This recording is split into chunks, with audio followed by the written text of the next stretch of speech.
Could you see yourself supporting Democrats? Yeah, absolutely. Prominent Trump supporter and Barstool Sports founder Dave Portnoy says he could see himself supporting Democrats in the future. Could you see yourself supporting Democrats? Yeah, absolutely. One thing about me, I which drives me crazy. I vote for Trump. I support him. I was never like some crazy MAGA guy. Like I look at each candidate and I choose who I like. I think the left and a lot of even what they did with, I want to say, hiding Biden's mental state and not having a primary really drove me to the right. So I am not somebody who would just strictly vote based on Republican or Democrat. I vote on the people running, how I think they speak to me, the issues that are important to me. But yes, I will vote how I feel is the best interest of what I believe in. So there's something very, very important going on here that I really need to break down.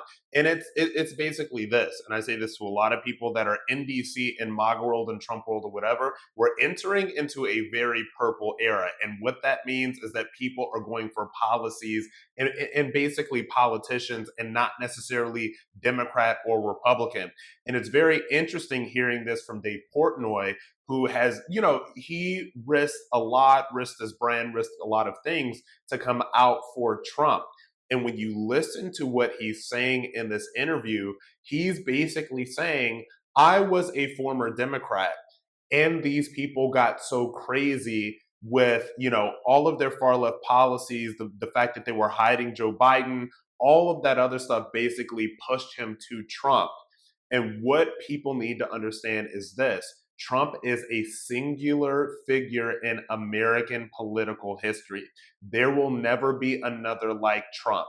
Superstar, culturally relevant for decades before he ran for office, et cetera, et cetera. He's not an anomaly.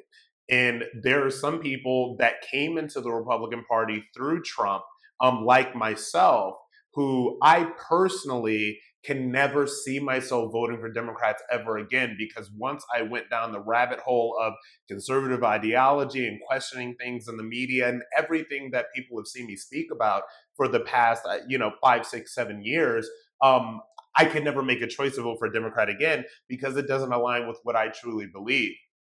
But when you take somebody like a Portnoy, somebody who's got more money than God already, he's got the money, the fame, the access, he's got all of these things. So for him, honestly, I got to tell you, for him and for a lot of these people, it's going to be about like what's socially acceptable and what's cool.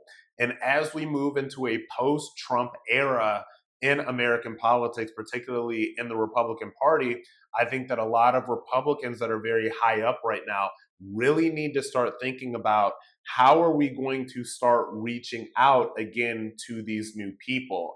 I personally feel from what I've seen in DC and all of that other stuff, and I'll get more into this, I think, as we kind of like go along in this process, I believe that Republicans right now are kind of starting to take some of these new people for granted. And when you take all of that in consideration, and you see somebody like a Dave Portnoy basically saying that, well, I voted for Democrats in the past, I will vote for them in the future, that is basically giving a lot of these new people an off ramp to say, well, you know what, maybe I could vote for a Democrat again as well. And I think that that's something that Republicans and MAGA people or whatever in DC right now really need to start thinking about, and really need to start kind of like thinking about what that messaging is, going into the midterms and beyond. Because the idea that all of these new people that came in here literally for Trump, for this moment, the idea that all of these people are just going to vote Republican forever and for the rest of their lives is just false. And it's not compatible with, I think, where we are in politics right now. And so when you put that in context of what Dave Portnoy is saying, it makes perfect sense. Look at the MAGA movement. RFK is a Democrat. RFK has always been a Democrat. A lot of the people, the MAGA moms that got RFK elected, is a very purple coalition. They said these Democrats are crazy with the corporations and what they're doing to the food and all that other stuff. And so we're going to support RFK in the context of this administration. And so what I'm saying is that what Portnoy is saying here, and it would be easy for me to attack him and call him like, oh, he's not true MAGA, whatever. And I'm sure that some people have done that. But when you put this into the context of where we are as a country right now, and the people that were brought into the coalition that brought Trump back into the White House, I think that it's really fair to say that a lot of these people may not be Republicans forever. And so the Republican Party, the MAGA movement, whatever you want to call it, needs to start thinking long term about how we're going to keep these people in. Because I think that what Dave Portnoy is saying here is a warning sign to the MAGA movement and to the Republican Party.